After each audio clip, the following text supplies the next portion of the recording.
ज़मान park में रहने वाला वो भी एक अजाब में ही है। बल्ले का निशान, क्या बल्ले का निशान रहता है या नहीं रहता? अब जो कैफियत में लोग हैं, जो इश्क में लोग हैं, टिकट किसको दिया जाएगा? तहरीक इंसाफ का टिकट किसको मिलेगा? दो शख्सियात सियासी तौर पर मशहूर हो गई थी, तो खंबे को भी टिकट दे दें तो खंबा जीत जाता था, क्योंकि अब वो जो चाहते थे कि इमरान खान को लाएं, वो इमरान खान को तो ले आए और फिर उन्होंने भेज दिया इमरान खान को। खुशामदीद, मैं हूँ अब्दुल सत्तार खान। इस्तेकामे पाकिस्तान पार्टी, क्या होगा इसका? इसमें कौन लोग हैं?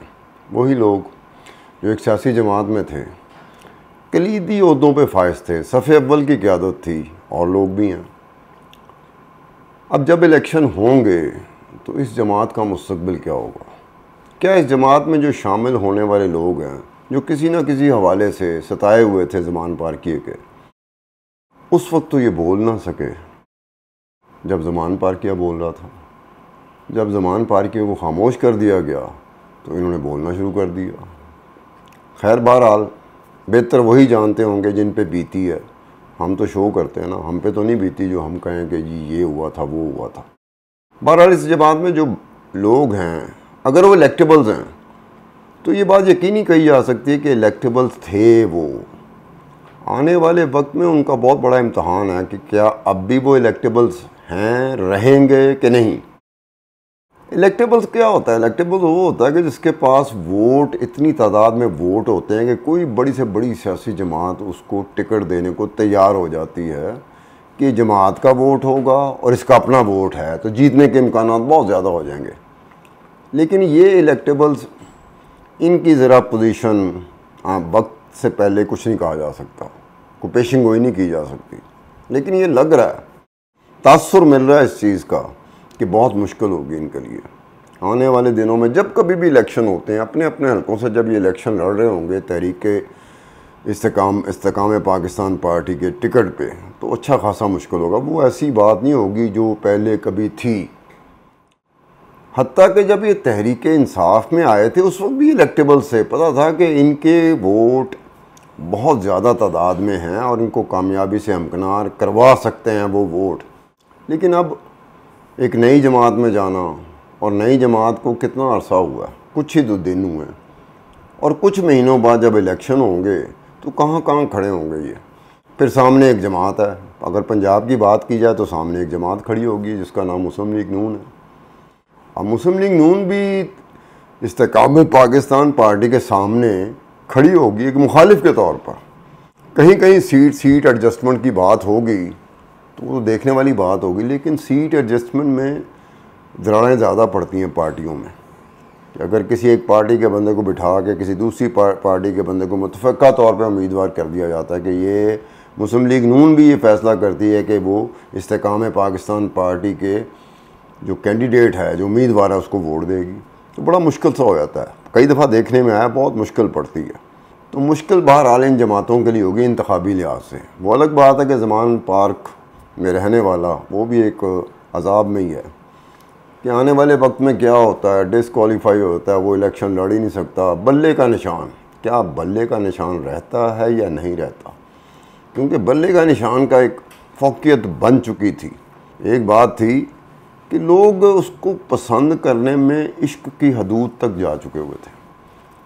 वो कुछ सियासी तौर पर शऊर की बात करते हैं तो सियासी शऊर उनमें नहीं था, लेकिन इश्क था। क्योंकि उनसे बात करते हुए कहीं महसूस नहीं होता था कि वो सियासी शऊर आ चुका हुआ है। उनमें सियासी शऊर नाम की कोई चीज़ थी नहीं, मासिवा इसके कि वो इश्क में मुब्तला थे और इश्क में मुब्तला हैं, जिसको मैं कैफियत कहता हूँ। अब कैफियत का मुकाबला होना है तहरीक इस्तेकाम पाकिस्तान पार्टी और नून लीग के साथ। अब क्या होता है, नतीजा इसका क्या निकलेगा? अब जो कैफियत में लोग हैं, जो इश्क में लोग हैं, टिकट किसको दिया जाएगा? तहरीक इंसाफ का टिकट किसको मिलेगा?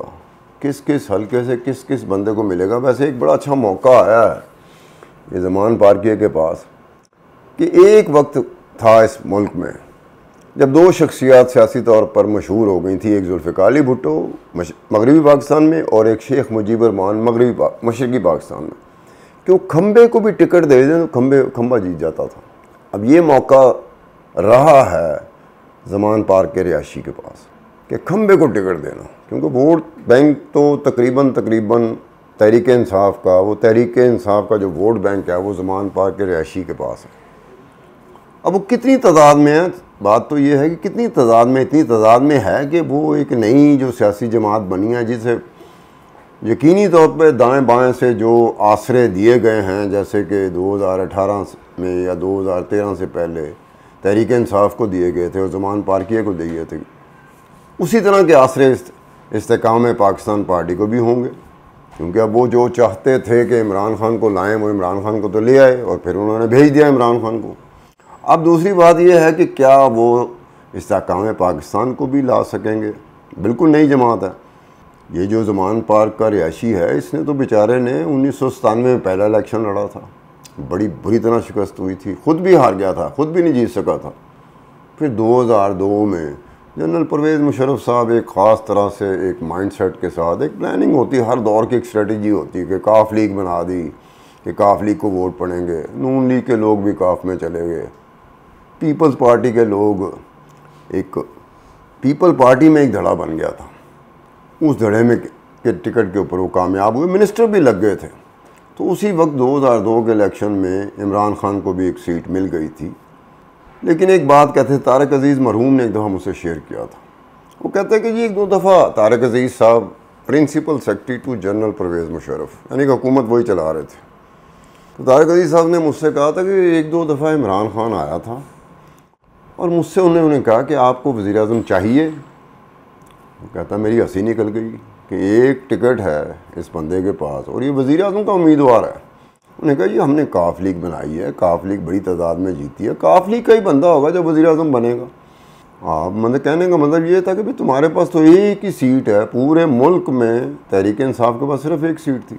अब उस एक सीट रखने के बावजूद आप उम्मीदवार के तौर पर सामने आ गए मेरे कि जी जनरल परवेज़ मुशर्रफ ने तो पीपल पार्टी को भी निकाल दिया, जनरल परवेज़ मुशर्रफ ने नून लीग को भी निकाल दिया है, तो अब इतनी भारी भरकम शख्सियत, टावरिंग पर्सनैलिटी काफ लीग में नहीं है, तो थोड़ा सा मेहरबानी मुझ पे करें। लेकिन उस वक्त इस्टेब्लिशमेंट और फ़ौज का कुछ और ख्याल था, वो बना चुके हुए थे। 2008 के इलेक्शन का बाईकाट कई सियासतदानों को समझ नहीं आई थी कि ये तहरीक इंसाफ का जो ज़मान पार्किया रिहायशी है, इसने बाईकाट क्यों किया था? बाईकाट तो किया था नून लीग ने, नवाज शरीफ ने, जिसको मनाया था जरदारी ने आके कि ठीक है बेनज़ीर भुट्टो हमारी लीडर थी, वो शहीद हो गई है, हम बाईकाट नहीं कर रहे तो आप क्यों कर रहे हैं? फिर नवाज शरीफ माना था कि ओके मैं बाईकाट नहीं करता, ज़मान पार्क का रिहायशी है तो किसी लाइन में था ही नहीं। हाँ, उसके बाद 2010 में जाके फिर इस्टेब्लिशमेंट फ़ौज ने आशीर्वाद का हाथ जो पॉलिटिशियन को चाहिए होता है, सियासी जमातों को चाहिए होता है, वो रख दिया उन्होंने। फिर उसके बाद निखरना शुरू हुए, फिर सारी की सारी उसकी थी, इस्टेब्लिशमेंट फ़ौज की थी। 2018 में भी जिस तरह से ले आई वो सबको पता है, जैसे लेके आई। अब एक मसला बनेगा, अब ज़मान पार्क के रिहायशी के लिए भी मसला बनेगा कि अब तो ना इस्टेब्लिशमेंट है ना फ़ौज है, तो फिर क्या कैसे? क्योंकि उनके बगैर पाकिस्तान में ना कोई आया है और ना ही कोई गया है। तारीख़ में ऐसा नहीं हुआ कि आप आके ललकारें कि जनाब मैं उनके कंधों पे तो आया था लेकिन अब जो है ना मैं अपने कंधों पे आऊँगा। आपको तो आदत ही नहीं अपने कंधे पे आने की, तो कैसे आएंगे? दूसरी तरफ ये नई जो पार्टी बनी है इस्तेकाम पाकिस्तान पार्टी, इसका भी कोई मुस्तकबिल फ़िलहाल इस एक वक्त में जब मैं आपसे बात कर रहा हूँ, इसका मुस्तकबिल कोई इस तरह से इंतखाबी हवाले से कोई बड़ा नज़र नहीं आता। हो जाए तो अलग बात है, लेकिन कोई बड़ा नज़र नहीं आता। इनमें वो लोग हैं जो ज़मान पार्की के सामने बोलते ही नहीं थे, खामोश खड़े होते थे, हाथ पे हाथ रख के, हाथ बांध के खड़े होते थे। वो कुछ भी कह रहा होता था टांग पे टांग रख के, ये जी सर कर रहे होते थे। अगर आप में इतना ही था तो आप उनसे कहते, ज़मान पार्की से आप कहते कि जनाब ये गलत है, आप गलत कर रहे हो, ऐसा नहीं होना चाहिए। कोई नहीं बोलता था, ये सारे के सारे। हाँ, ये अलग बात है कि वो जहांगीर तरीन है, वो अलीम ख़ान है, पैसे उनके बड़े लगे। ये अपने अपने दोस्तों के साथ जब बैठते हैं, बिल्कुल क्लोज फ्रेंड्स, तो वहाँ ये गिला ज़रूर करते हैं कि जितने पैसे हमने ज़मान पार्की पे लगा दिए और इसकी जमात पे लगा दिए, हम तो शुगर मिलने और टेक्सटाइल मिलने लगा सकते थे। बात ठीक थी उनकी, सियासत में जब कोई इन्वेस्टमेंट होती है, सियासत में जब कोई पैसे लगाता है तो उसका रिटर्न भी देख रहा होता है, डिविडेंड्स देखता है, इसीलिए लगाता है। तो उन्होंने भी पैसे इसलिए लगाए थे कि डिविडेंड्स आएगा, रिटर्न आएगा। लेकिन जब डिविडेंड्स और रिटर्न का वक्त आया तब ज़मान पार्किया ने माथे पे आंखें रख ली। बड़ी तकलीफ़ हुई होगी इन ख़ास तौर पर इन दोस्त अलीम ख़ान को और जहांगीर तरीन को। यहाँ तक भी हुआ कि जब आता है ना वक्त एक, तो ज़मान पार्की के वक्त आया जब ज़मान पार्क पे एक मेला सा लगा होता था। बज़ाहिर आपको मेला नज़र आ रहा होगा, लोग डेली बेसिस पे जाते थे, उनको भी नहीं पता चला कि वहाँ बहुत बड़ी पॉलिटिकल इन्वेस्टमेंट हो रही थी, सियासी सरमायाकारी हो रही थी। कुछ लोगों ने मुझसे शेयर किया था, हमारे इतने करोड़ लग चुके हैं, मंजिल करीब है, तो खान साहब अगर मंजिल दूर होगी तो फिर, तो मैंने कहा फिर भूल जाना आप पॉलिटिकल इन्वेस्टमेंट को, सियासी सरमायाकारी को भूल जाना आप।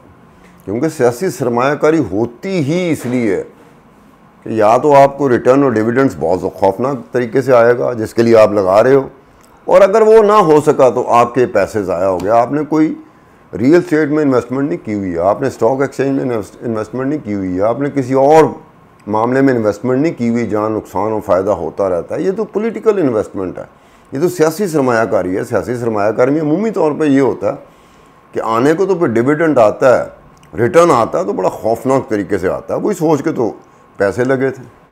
फिर ऐसा भी हुआ कि वहाँ पर जो लोग MNA की टिकट और MPA की टिकट या कोई भी उम्मीदवार की टिकट के लिए जो उम्मीद में से थे, उन्होंने अपने पोस्टर लगाए हुए थे। हर पोस्टर के ऊपर लिखा हुआ था इंशाल्लाह NA फलाना फलाना या सूबाई असम्बली फलाना फलाना का इंशाल्लाह लिखा हुआ था। अब वहाँ पे भी हुआ है, जिनकी political investment other than the political investment, जिन्होंने अपनी टिकटों के लिए पैसे खर्च किए, वो बेचारे अब कहाँ जाएंगे? वो तो बात ही नहीं कर रहे। क्यों? अगर मैंने अपनी पॉलिटिकल टिकट के लिए 5-10 करोड़ रुपए खर्च किए हैं तो मैं कैसे कह सकता हूँ कि मेरे 5-10 करोड़ रुपए लग गए हैं? मैं तो बता ही नहीं सकता किसी को। मैं तो अपना दुख, अपना गम खुद ही मुझे पीने की ज़रूरत है, मैं पी जाऊँगा, बताऊँगा नहीं, शेयर नहीं करूँगा। फिर ऐसा भी हुआ वहाँ पर कि आखिरी वक्त तक बंदा उम्मीद से था कि जी मैं इस पार्टी के साथ रहा हूँ, जीता भी हूँ, तो अचानक बाहर से एक साहब आ गए, टिकट उनको मिल गया। वो ज़मान पार्की के बहुत करीब था और वो बंदा कह रहा है MNA का है, MPA है, वो कह रहा है कि मेरे इतने पैसे लग गए, मैं हर जगह पे साथ रहा हूँ, हर रैली में साथ रहा हूँ, मैं सड़कों पे रहा हूँ, गलियों में रहा हूँ। इस ज़मान पार्की ने एक बंदा बाहर से आया, उसको टिकट दे दिया। अब वो बातें हैं जो हो सकता मुस्तकबिल में बाहर आएँ, लेकिन जिसका बहुत कम चांस है। तो आने वाले वक्त का इलेक्शन जो है वो एक ख़ास हवाले से देखा जाए तो उसके बारे में अंदाज़न जैसे होता है ना, कंजर्वेटिव एस्टिमेट्स होते हैं, प्रोजेक्शंस होती हैं। जैसे अमूमी तौर पर देखने में आता है कि इलेक्शन से पहले एक प्रोजेक्शंस हो रही होती हैं कि इतनी सीटें इसको मिल सकती हैं, इतनी सीटें इसको मिल सकती हैं, बड़ी जमात ये साबित हो सकती है, उससे छोटी जमात नंबर 2 ये हो सकती है, नंबर 3 ये हो सकती, इस सूबे से इसके जीतने के ज़्यादा इम्कान है, उस सूबे से उस पार्टी के जीतने के ज़्यादा इम्कान है। ये नहीं होगा। आने वाले वक्त में बहुत बड़ी कन्फ्यूजन है और ये हर एक को कन्फ्यूजन है। ये मुस्लिम लीग नून को भी कन्फ्यूजन है, ये जो नई सियासी जमात बनी है जिसके पीछे बड़े वो इदारे हैं जिनके लिए हर सियासी जमात तरसती है कि काश हमारे पीछे इदारे आ जाएं। वो इदारे पहले ज़मान पार्की के पीछे खड़े थे, अब वो भी देख रहे होंगे कि हमने आना तो तरीके से आना है। तो इस्तेकाम पाकिस्तान पार्टी वो भी कंफ्यूज है, सबसे ज़्यादा कंफ्यूज तो इस्तेकाम पाकिस्तान पार्टी है कि क्या होगा, और ज़मान पार्किया भी कंफ्यूज है। क्लैरिटी किसी के पास नहीं है इलेक्शन की। जिस तरह के हालात बनते जा रहे हैं, जिस तरह की डेवलपमेंट होती जा रही है, क्लैरिटी किसी के पास नहीं है। अजीब व गरीब सा सीन होगा। खुद हम जर्नलिस्ट लोग, खुद एंकर लोग, मुझसे अगर को पूछे तो मैं साफ कह दूंगा भाई मैं कोई अंदाज़ा भी नहीं लगा सकता कि क्या होगा, कुछ नहीं कहा जा सकता। ये तो जिस दिन इलेक्शन होगा, पोलिंग स्टेशन में जो जाएगा, पोलिंग बूथ में जो जाएगा, उसके सामने बैलेट पेपर आएगा, उसके हाथ में मोहर होगी, वो किसको लगाता है ये हम इसके बारे में कुछ नहीं कह सकते। गलतफहमियाँ पैदा करनी है, खुशफहमियाँ पैदा करनी है तो बहुत आप कर लें, घर बैठे बैठे कर लें। कल कुछ और मचा दीजिएगा, धांधली हुई है। हमारे पाकिस्तान में होता ही यही है, पहले हम प्रोजेक्शन करते हैं कि जी हम स्वीप कर जाएंगे, नहीं कर सकते, धांधली हुई है और धांधली को साबित भी नहीं कर सकते। पाकिस्तान में आज तक धांधली साबित नहीं हुई। अदालत में भी साबित नहीं हुई, किसी फोरम में साबित नहीं हो सकती। और धांधली के बारे में पूरी दुनिया में माना जाता है कि धांधली से पहले बहुत ज़रूरी होता है कि फेयर एंड फ्री इलेक्शन करा दो, क्योंकि अगर धांधली होगी, धांधली को पकड़ना जो है ना इंतहाई मुश्किल तरीन काम है। ये ज़मान पार किया है, ये भी एक वक्त में आके कहता था कि 35 पंचर। भाई कितना आपने बाबेला किया। एक वक्त में आके आखिर वक्त में कहा कि मैं तो सियासी बयान दे रहा था, ये मेरा सियासी बयान था। अजीब सी बात है, आप 35 पंचर पे आपने ज़मीन आसमान एक कर दिया, कलाबे लगा दी, और फिर बाद में कहते हैं कि वो तो सियासी बयान था। इसके साथ ही अब्दुल सत्तार खान को इजाज़त दीजिए। खुदा हाफिज़।